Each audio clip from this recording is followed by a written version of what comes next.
collar crime, white collar crime, white collar crime. YouTube channel Research and Criminology. Please like, subscribe, and comments.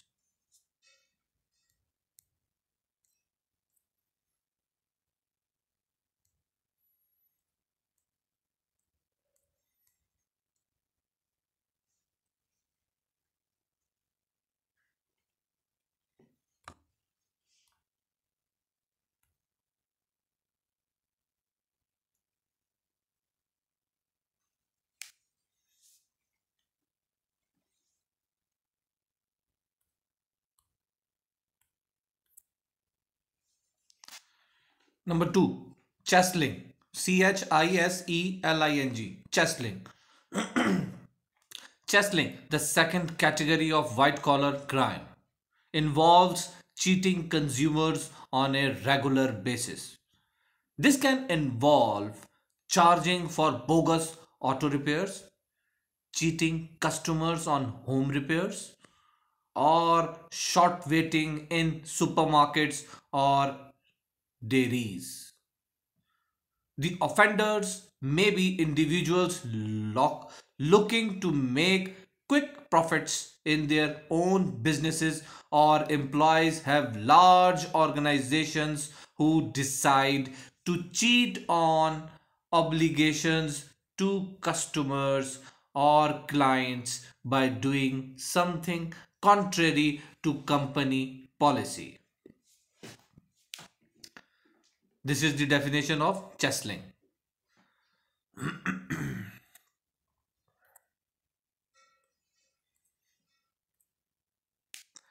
Some people view CHISELING as a lower class phenomenon, but it is not uncommon for professionals to use their positions to commit this type of crime. Pharmacists have been known to alter prescriptions or substitute low-cost generic drugs for more expensive name brands. In a study of prescription violations, Richard Quinney found that the professional orientation of individual pharmacists had a significant influence on their law-violating behavior. Pharmacists who were business oriented and therefore stressed merchandising, inventory turnover, and sales rather than serving the public, were more inclined to chisel customers. Queenie attributed their fraudulent acts to the pursuit of profit at the expense of professional ethics.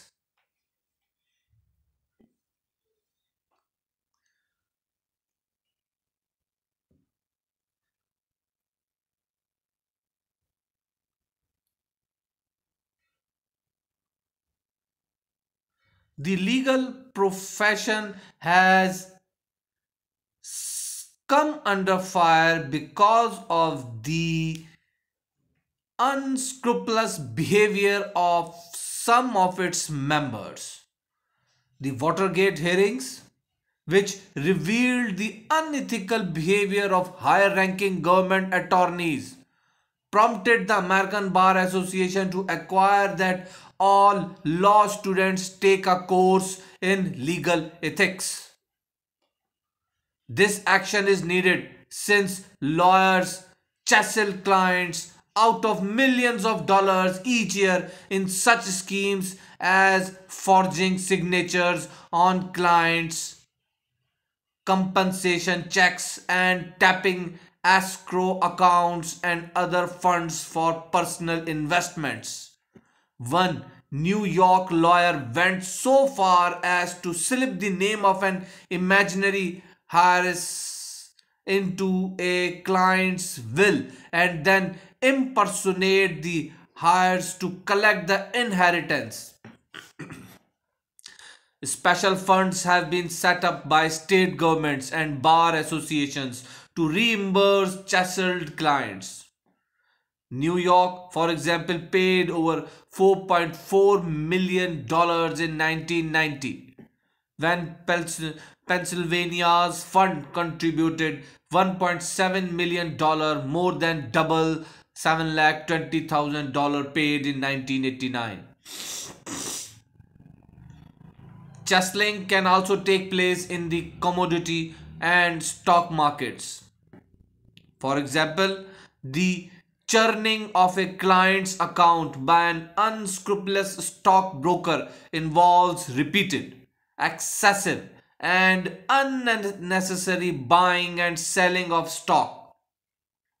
In 1989, the federal government's long-term probe of commodity futures trading on the Chicago Board of Trade resulted in many prominent brokers being indicted under racketeering and other statutes. The brokers were alleged to have engaged in such practices as pre-arranged trading, in which two or more brokers agree to buy and sell commodity futures among themselves without offering the orders of other brokers for competitive bidding. Front running, in which brokers place personal orders ahead of a large customer's order to profit from the market effects of the trade, and bucketing, skimming customer trading profits.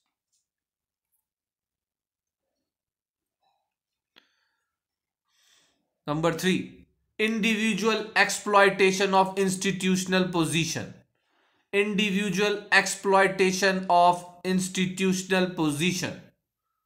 The third type of white collar crime involves individuals exploiting their power or position in organizations to take advantage of other individuals who have an interest in how that power is used.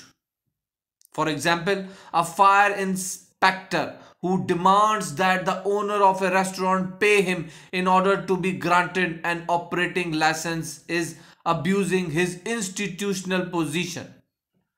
In most cases, this type of offense occurs when the victim has a clear right to expect a service and the offender uses his or her power to ask for an additional payment or bribe.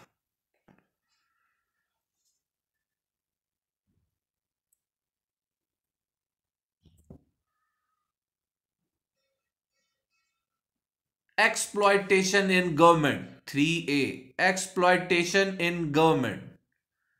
Exploitation in government. Throughout US history, various political and governmental figures have been accused of using their positions to profit from bribes and kickbacks. As early as the 1830s, New York's political leaders used their positions to control and profit from the city's police force. In the early 19th century, New York City's police chief, George Matzel, was the subject of numerous charges of bribe taking and profiteering. Though his wrongdoing was never proven in court, it was revealed 5 years after he retired in 1851 that he had saved enough on his modest salary to build a 20-room mansion on a 3,000-acre estate.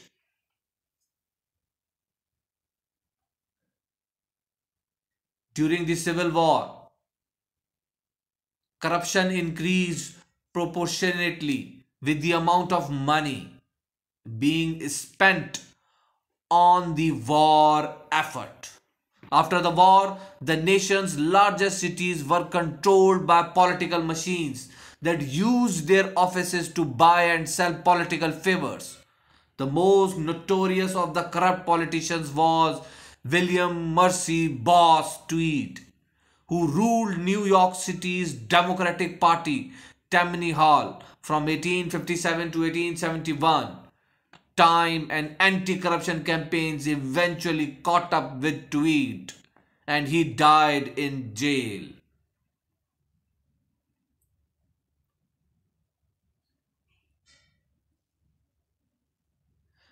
The use of political office for economic gain has not subsided.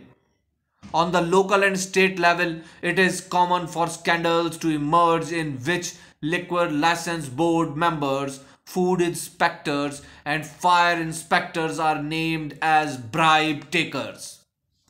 One survey of New York City workers who had contact with the building and construction trade found that all who responded to the survey had either been personally involved with corruption or heard of its existence.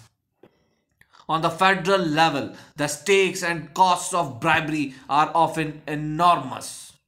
One of the most pervasive examples of exploitation was uncovered in 1988 when senior officials of the Pentagon were found to have received hundreds of thousands of dollars in bribes for ensuring the granting of contracts for military clothing to certain manufacturers. The corruption was so pervasive that the military found it difficult to locate sufficient replacement manufacturers who were not involved in the scandal. In another 1988 Pentagon scandal, senior officials were accused of accepting bribes from defense consultants and manufacturers in return for classified information such as competitors' bids and designs that would give the consultants and manufacturers an edge in securing government contracts. More than $1 billion worth of contracts were suspended. The scandal touched some of the largest defense contractors in the United States, including Raytheon, Little Industries, and Lockheed.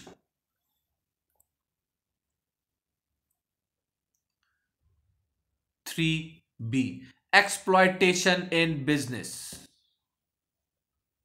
Exploitation in business.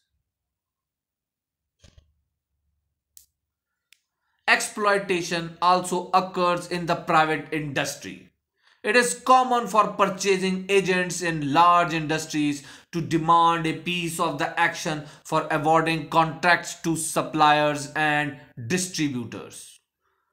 Marshall Clenard and Peter Yeager report on many cases, such as the one involving a J.C. Penney company employee who received $1.4 million from a contractor who eventually did $23 million of business with the company.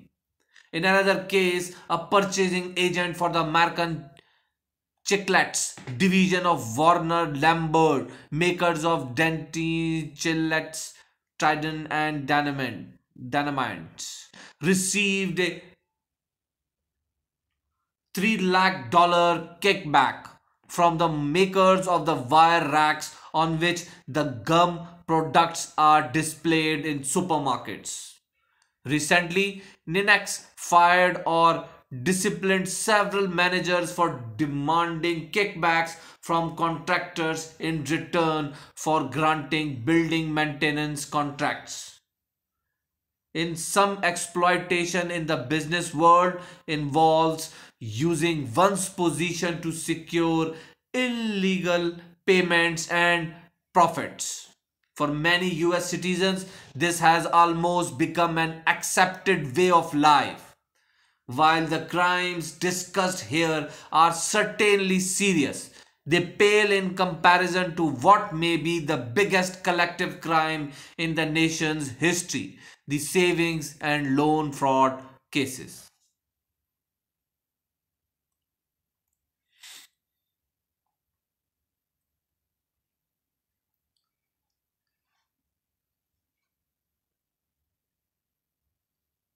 Thank you.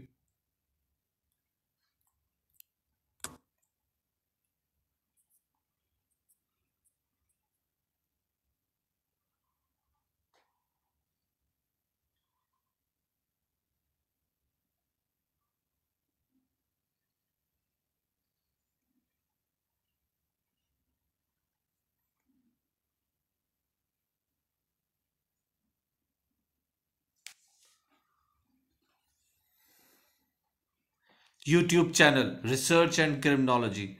Please subscribe, like, and comments. Facebook page you Research and Criminology. Facebook page Research and Criminology. Please like, comments, and subscribe.